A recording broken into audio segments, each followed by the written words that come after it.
आगामी कार्यक्रम प्रायोजित किया है जॉयस मायर मिनिस्ट्रीज के मित्रों और सहयोगियों ने।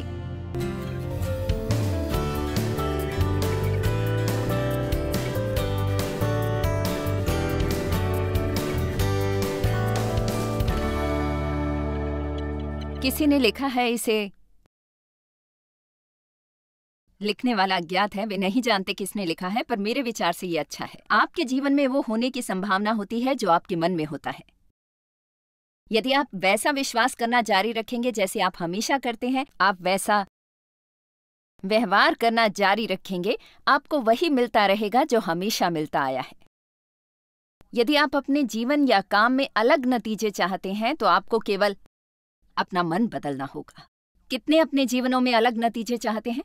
देखिए, आप तब तक वो नहीं पा सकते जब तक आप अपनी सोच नहीं बदलते। हमारे विचारों में गजब की शक्ति होती है।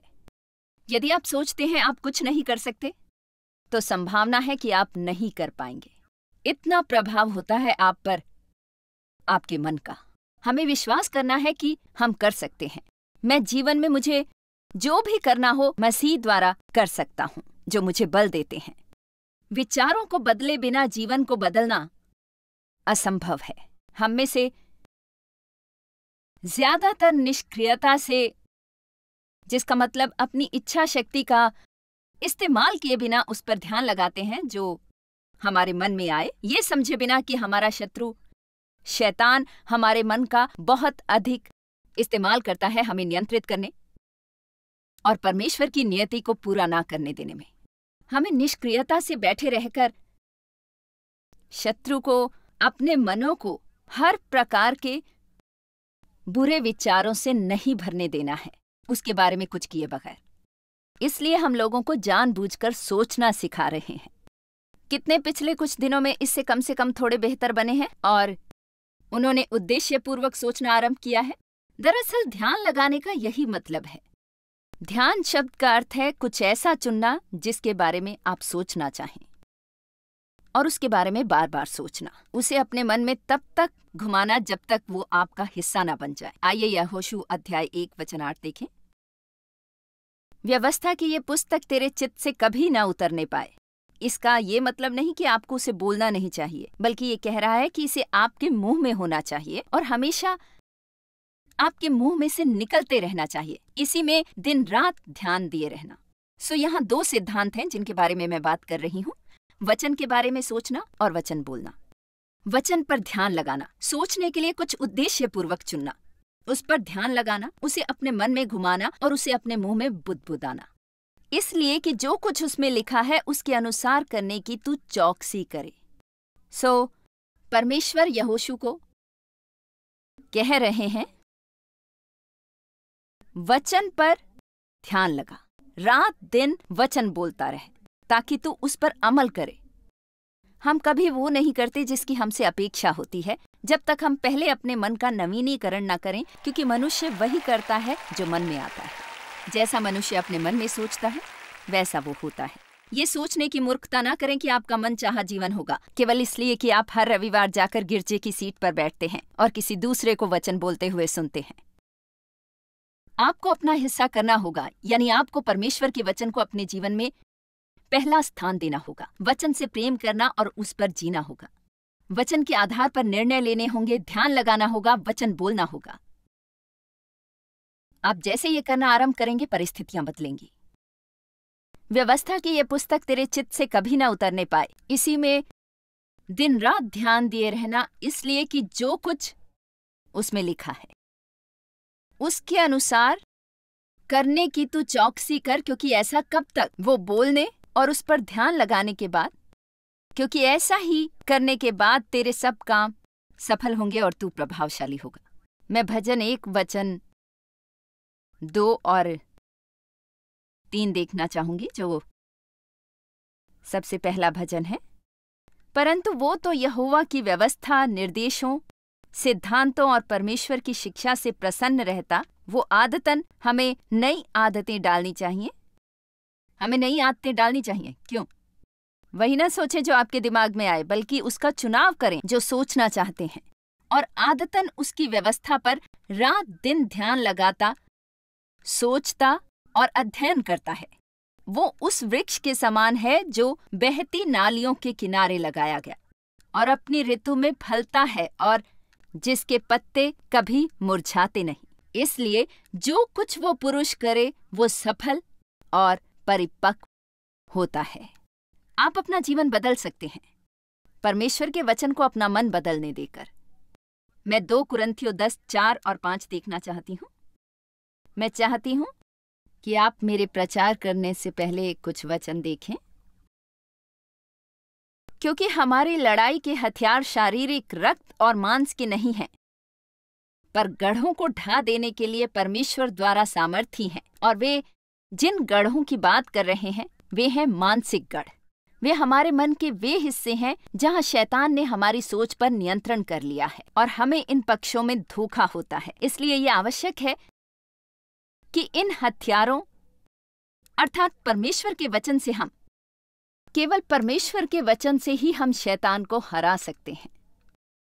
शैतान हमसे बहस करेगा, दलीलें देगा, हमें तर्क देगा और हर एक ऊंची बात का जो परमेश्वर की पहचान के विरोध में उठती है खंडन करता है।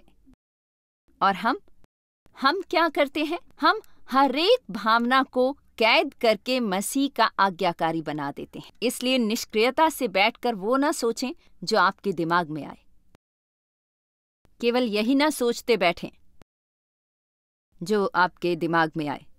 मैं कभी सफल नहीं होऊंगा, मेरे लिए ये संभव नहीं, मेरा कोई काम सफल नहीं होता, मैं कुछ सही नहीं कर सकता, मेरे अलावा सबको आशीष मिली है, मेरे पास कभी पैसे नहीं होते, जब भी कुछ पैसे मिलते हैं सब खर्च हो जाते हैं, कभी अपना घर नहीं होगा, कभी गाड़ी नहीं होगी, कभी कर्ज मुक्त नहीं हो पाऊंगा, मेरे बच्चों को ड्रग्स की आदत हो जाएगी, मैं नहीं जानता क्या होने वाला है, दुनिया बदतर होती जा रही है, बुरा हाल है देश का, मुझे बहुत डर लगता है। और उसके बाद रविवार को गिरजे जाकर कहते हैं कि मुझे चमत्कार की जरूरत है। हे परमेश्वर, हे परमेश्वर, हे परमेश्वर, कृपया मेरे साथ चमत्कार करें। आप जानते हैं मैं क्या कह रही हूं। अपनी सोच को बदलें, अपने मन का नवीनीकरण करें। इससे आपको वो मिलेगा जो आपको परमेश्वर की अधिक आज्ञाकारी के लिए चाहिए। और आप परमेश्वर के जितने अधिक आज्ञाकारी बनेंगे परिस्थितियां उतनी बदलेंगी। परमेश्वर हमारी सभी जरूरतें बहुतायत में पूरी करना चाहते हैं। आपने गिरजे में समृद्धि शब्द का इस्तेमाल होते सुना होगा। मुझे समृद्धि की प्रचारक का नाम दिया गया है असल में, जो सर्वाधिक मूर्खता की बात है जो मैंने सुनी है। मानो मैं केवल उसी पर प्रचार करती हूँ, किसी और पर नहीं। परंतु मुझे विश्वास है परमेश्वर चाहते हैं लोग आशीषित हों। मैं नहीं जानती आप कैसे बाइबल पढ़कर ये नहीं सोचते, सचमुच पता नहीं आप कैसे बाइबल पढ़ते हैं, पर ये नहीं सोचते परमेश्वर अपने बंदों को आशीष देना चाहते हैं। कितनों के बच्चे हैं? क्या आप चाहते हैं उन्हें आशीष मिले? क्या कोई है जो अपनी संपत्ति को अपने बच्चों के अलावा किसी को देगा? अपने बच्चों के अलावा। तो यदि हम ऐसा अनुभव करते हैं तो परमेश्वर कितना ऐसा अनुभव करते होंगे। मेरे विचार से यदि कोई समृद्धि का प्रचारक होगा तो वो कोई ऐसा होगा जो केवल वही सिखाता होगा और पूरे संदेश को संतुलन और संदर्भ से बाहर ले जाता होगा। मैं नहीं मानती कि हमें पैसों को प्रेम करना और उसे खोजना चाहिए। मेरे विचार से सबसे महत्वपूर्ण यह है कि हम परमेश्वर को खोजें। और वे क्या करेंगे? वे हमें वो देंगे जिसे हम ठीक से संभाल सकें। मैं उससे अधिक नहीं चाहती जितना मैं ठीक से संभाल ना सकूं। और मैं निस्संदेह उसके साथ लोभी नहीं बनना चाहती जो मेरे पास है। मैं चाहती हूँ मेरे पास साधन हो लोगों की मदद के लिए। परंतु भजन 35-27 आप वो देखें ताकि आप आइंदा कभी इस बारे में संदेह न करें। भजन 35-27 जो मेरे धर्म से प्रसन्न रहते हैं वो जय जयकार और आनंद करें और निरंतर कहते रहें यहोवा की बढ़ाई हो, जो अपने दास के कुशल क्षेम से प्रसन्न होता है। दास के कुशल क्षेम से प्रसन्न होता है। सो मैं हमेशा कहती हूं परमेश्वर मेरे जीवन को समृद्ध बनाकर प्रसन्न होते हैं और आपको भी कहना चाहिए यही। भजन 23 वचन 1 यहोवा मेरा चरवाहा है, मुझे घटी ना होगी। आमीन। इसलिए मैं यहाँ खड़े होकर परमेश्वर की बहुतायत पर 4 भागों की श्रृंखला कर सकती हूँ। यदि आप बाइबल में बहुतायत शब्द ढूंढेंगे तो वो हर ओर मिलेगा। परमेश्वर चाहते हैं आपकी जरूरतें पूरी हों। आप जहां भी हों वहां प्रसन्न रहें अपनी मंजिल की राह पर चलते हुए। पर वे नहीं चाहते कि आपकी जरूरतें पूरी न होने पर आप संतुष्ट रहें और सोचें कि वो कोई विशेष कष्ट है जो आपको परमेश्वर के नाम से सहन करना है। आमीन। परमेश्वर आपकी जरूरतें पूरी करना चाहते हैं। वे चाहते हैं कि आपकी अच्छी नौकरी हो, रहने के लिए अच्छा घर हो, अच्छी गाड़ी हो आपके पास, आपके अच्छे मित्र हों, आपका महान आत्मिक जीवन हो, आप परमेश्वर को जाने कि वो कौन है। परमेश्वर चाहते हैं कि हमें अपने जीवन के हर पक्ष में आशीष मिले, आत्मिक, मानसिक, भावनात्मक, शारीरिक, आर्थिक और सामाजिक। क्या कोई आमीन कहेगा?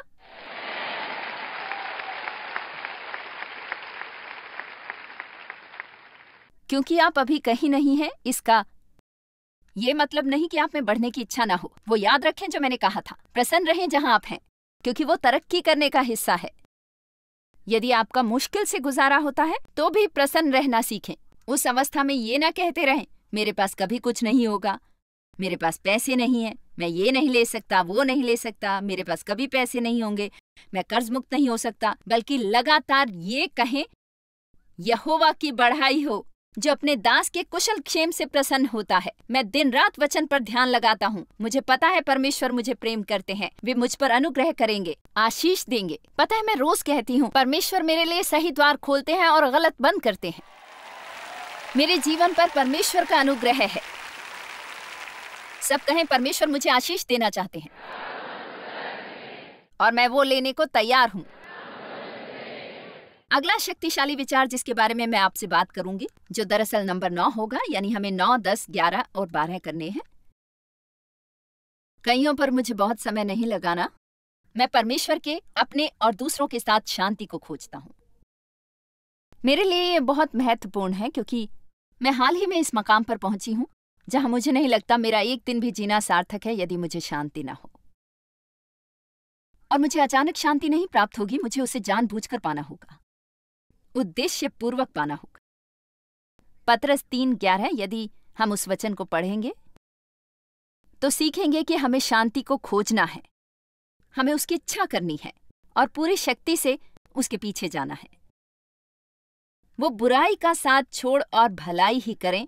वो मेल मिलाप, शांति, डरों, नैतिक संघर्षों, अशांत मनोभावों से विचलित न होने को खोजें और उसके यत्न में रहें। वो केवल परमेश्वर के अन्य लोगों और अपने साथ शांतिपूर्ण संबंधों की इच्छा न करें, बल्कि उन्हें खोजें और उनके पीछे जाएं। वे 3 संबंधों की बात कर रहे हैं। हमारा परमेश्वर के साथ एक संबंध है।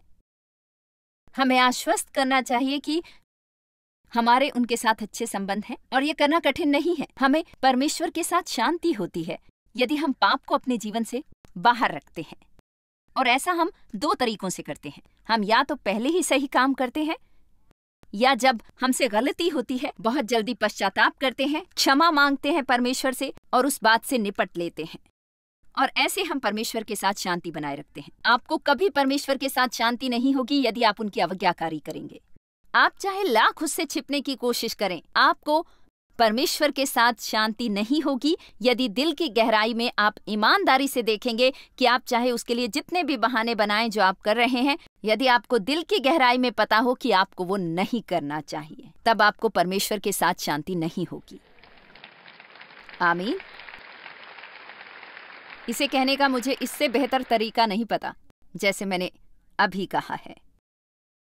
हम जब सचमुच कुछ करना चाहते हैं, हम बहाने बनाते हैं। बाकी सारे भी ये कर रहे हैं, बाकी सब भी तो कर रहे हैं। परमेश्वर को उसकी परवाह नहीं जो बाकी सब करते हैं।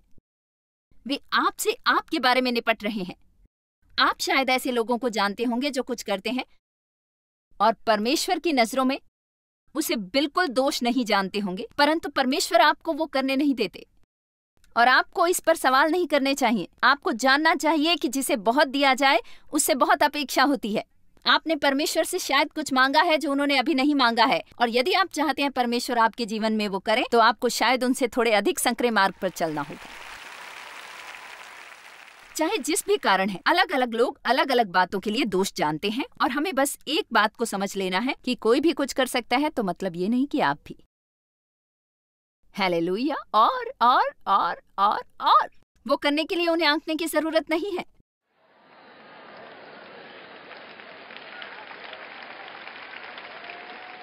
क्योंकि पवित्र जीवन जीने को खोजने वालों के साथ ऐसा होता है, क्योंकि वे सोचते हैं कि केवल वही सही कर रहे हैं, इसलिए वे अचानक उन सभी को आंकने लगते हैं जो वो नहीं कर रहे जो वे कर रहे होते हैं। लोगों को अकेला छोड़ें, उनके लिए प्रार्थना करें, परमेश्वर को उनके साथ निपटने दें, आश्वस्त करें कि आप वो कर रहे हैं जो आपको करना चाहिए, बाकी सब ठीक हो जाएगा। परमेश्वर के साथ शांति। अगला पक्ष जिसमें आपको आश्वस्त करना है कि आपको शांति है, वो है अपने साथ। मैंने इसके बारे में बहुत बोला है, बहुत सिखाती भी हूं, क्योंकि ये मेरे जीवन में बहुत बड़ी समस्या थी, शायद बहुत से और लोगों की भी है। मुझे लोगों के साथ मित्रता पूर्वक रहना मुश्किल लगता था, पर मैं लोगों से प्रेम करना चाहती थी। मैं चाहती थी कि मैं अधिक दयालु, स्नेहशील, धैर्यवान और सहृदय बनूं, और मुझसे वो हो नहीं पा रहा था। आखिरकार परमेश्वर ने मुझे बताया कि मैं इसलिए किसी से प्रेम नहीं कर सकती क्योंकि मुझे अपने से प्रेम नहीं था। तो हम वो नहीं दे सकते जो हमारे पास नहीं होता। इसलिए मैं इस पर जोर देती हूँ, आपका अपने साथ सही संबंध होना चाहिए, और ये वचन इसे साबित करते हैं। 1 पतरस 3:11, उस वचन का अंतिम हिस्सा। आपको केवल आलस से, निष्क्रियता से ये नहीं कहना, काश मुझे शांति होती। नहीं, आपको ऐसी शांति नहीं मिलती। आप उसकी इच्छा करते हैं, तत्परता से खोजते हैं, पूरी शक्ति से उसके पीछे जाते हैं। आप अपने जीवन में ऐसी चीजें पाएंगे जो आपकी शांति चुरा रही हैं। आमीन। आइए वचन को देखें। परमेश्वर के, अन्य लोगों और अपने साथ केवल शांतिपूर्ण संबंधों की आशा न करें। 3 भिन्न संबंध जिनके बारे में उन्होंने बात की है, जहां हमें आश्वस्त करना चाहिए कि हमें शांति है। इसलिए मैं आज आपसे पूछूंगी, क्या आपको अपने से प्रेम है? कुछ लोगों को है, पर मैं शर्तिया कह सकती हूं कि यह न करने वालों की संख्या करने वालों से अधिक है। क्या आप अपने को पसंद करते हैं? क्या आपने अपने को स्वीकारा है? क्या आप अपनी दुर्बलताओं और सामर्थ्यों दोनों से अवगत हैं और आपको उनसे कोई परेशानी नहीं होती? देखिए, मैं ये नहीं कह रही कि हमारा पाप के प्रति लापरवाह या अक्खड़ रुख होना चाहिए। मैं बिल्कुल इस बारे में नहीं बोल रही, परंतु हमारी कुछ दुर्बलताएं पाप नहीं होती। वे हम में ऐसी बातें होती हैं जिनके भिन्न होने की हम इच्छा करते हैं। हम सोचते हैं काश हम वो कर सकते जो कोई और करता है, पर उनमें उस चीज की योग्यता होती है, पर हमारे लिए वो कठिन होता है। मेरे पति के लिए कहीं आसान है शांत और प्रसन्नचित्त रहना मेरी तुलना में। मुझे अपने को सचमुच इस पक्ष में अनुशासित करना पड़ता है, और जीवन में बहुत मौकों पर मैंने उनके जैसे होने की इच्छा की है। मैंने उनसे ये कहा, कितना अच्छा होता होगा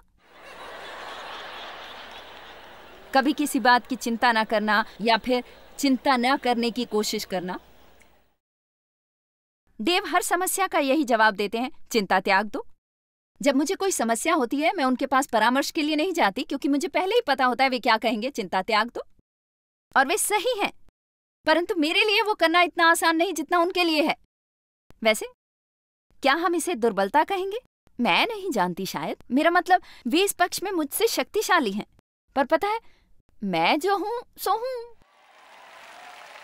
आप जो है सो है। मैं उस पर थोड़ी अधिक मेहनत करूंगी। देव के जीवन में दूसरे पक्ष हैं जहां उन्हें थोड़ी और मेहनत की जरूरत है। आप परमेश्वर के लिए कोई अजूबा नहीं है। उन्होंने आपको पाकर अचानक ये नहीं कहा, हे प्रभु, ये कौन मेरे गले पड़ गया है। बाइबल के अनुसार परमेश्वर ने आपको जानबूझकर चुना, क्योंकि उन्हें आपसे प्रेम है, और वे आरंभ से अंत जानते हैं। वे लेखक और पूर्णकर्ता हैं। आपके जीवन का हर दिन उनकी किताब में लिखा था, इससे पहले कि आपका जन्म हुआ था। परमेश्वर आपके मुंह के हर शब्द को जानते हैं जो आपने अभी बोला नहीं। वे हर निर्णय को जानते हैं जो आप लेंगे इससे पहले कि आप लेंगे। और वे फिर भी कहते हैं, मैं तुम्हें बिना शर्तों के प्रेम करता हूं, मैं तुम्हें कभी नहीं त्यागूंगा, मैं तुम्हारे साथ काम करूंगा, तुम्हें थामूंगा।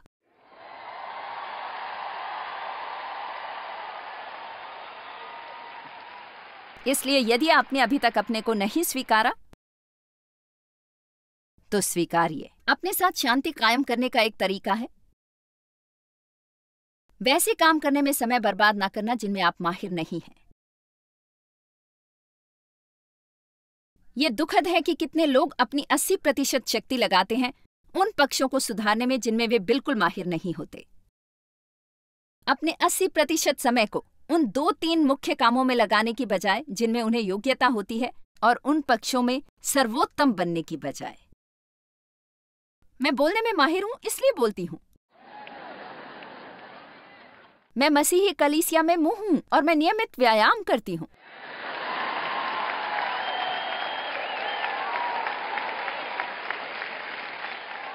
परमेश्वर के साथ शांति, अपने साथ शांति, दूसरे लोगों के साथ शांति। हम कैसे लोगों के साथ मित्रता पूर्वक रह सकते हैं?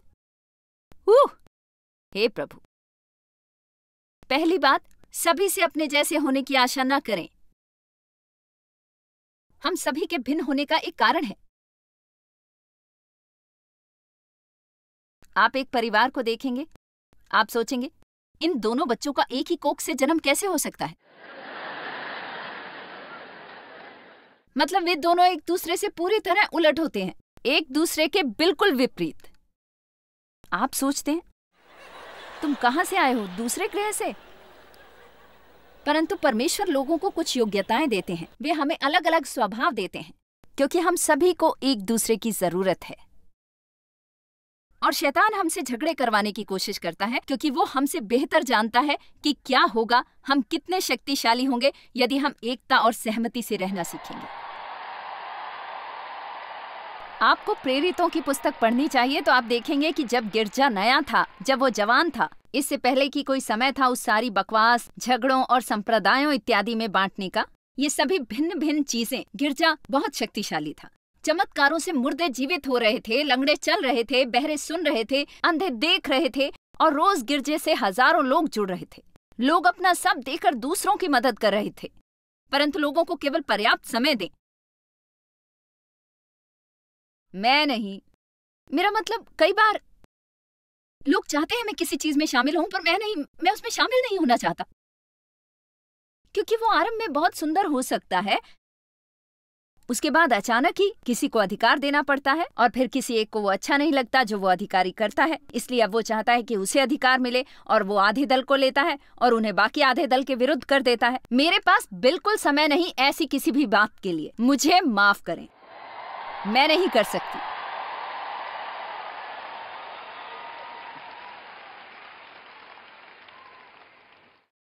लोगों की अच्छी बातों पर ध्यान दें उन बातों की बजाय जो आपको नापसंद है। आप शांत रह पाएंगे। अपने को दूसरों के अनुकूल बनाना सीखें। ये बात कहने पर ही मेरे रोंगटे खड़े हो रहे हैं। पहली बार बाइबल में मैंने ये वचन पढ़ा कि एक पत्नी को अपने पति के अनुरूप बदलना चाहिए। मैंने सोचा आप मजाक कर रहे हैं, सच बताइए।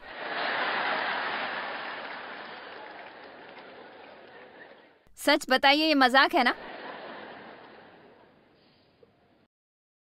मुझे सीखना पड़ा कि सब मेरी मर्जी अनुसार होना जरूरी नहीं था और परमेश्वर को वास्तव में कई बार ये निश्चित करना अच्छा लगता कि मेरी मर्जी पूरी ना हो, ताकि वे मुझे ताड़ सकें कि मैं कैसा व्यवहार कर रही हूं। हम दबाव में कैसा व्यवहार करते हैं। ध्यान दीजिए, दबाव होने पर हमारे व्यवहार से पता चलता है कि हम तरक्की के लिए तैयार हैं या अभी नहीं हैं।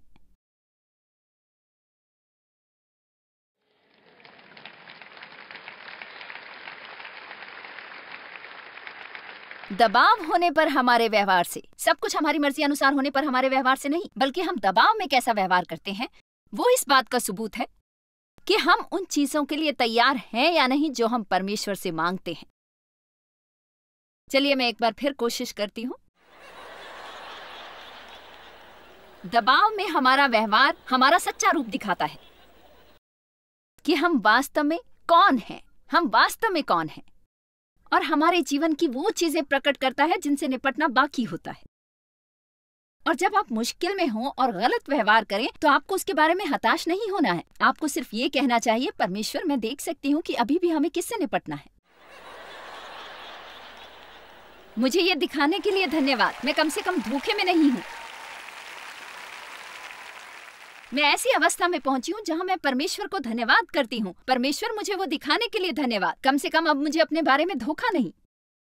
इसीलिए याकूब 1 कहता है, जब तुम नाना प्रकार की परीक्षाओं में पड़ो तो इसको पूरे आनंद की बात समझो, ये जानकर कि तुम्हारे विश्वास के परखे जाने से धीरज उत्पन्न होता है।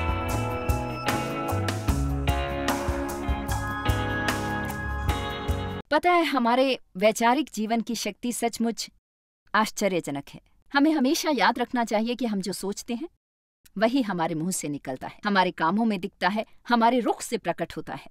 इसलिए हमें आश्वस्त करना चाहिए कि हम वो बातें सोचें जो हमारे जीवन को बेहतर बनाएं, और ऐसी बातें नहीं जो हमारे जीवन को बदतर बनाएं। शत्रु को आपके मनों में कूड़ा भरकर उसे अपने से चुराने देने की बजाय वैसे सोचना सीखें जैसे परमेश्वर सोचते हैं, ताकि आप वो जीवन प्राप्त कर सकें जो वो। जॉयस मायर मिनिस्ट्रीज में आप हमारे लिए बहुत ही कीमती हैं, जितना कि आप जानते हैं। हम आपकी सराहना करते हैं और इस सेविकाई को दुनिया भर में संभव बनाने के लिए हम अपने दोस्तों और सहभागियों को धन्यवाद देते हैं। हम साथ मिलकर भूखों को खाना खिलाते हैं, गरीबों को कपड़े देते हैं और कई देशों में सुसमाचार बांटते हैं। अपना प्रार्थना निवेदन भेजने के लिए कृपया आज ही संपर्क कीजिए। हमारे स्रोतों के बारे में और भी जानिए। जॉयस की सभाओं की सूची देखिए हमारे साथ सहभागी बनने के लिए, क्योंकि हम दुनिया भर में मसीह के प्रेम को बांटते हैं।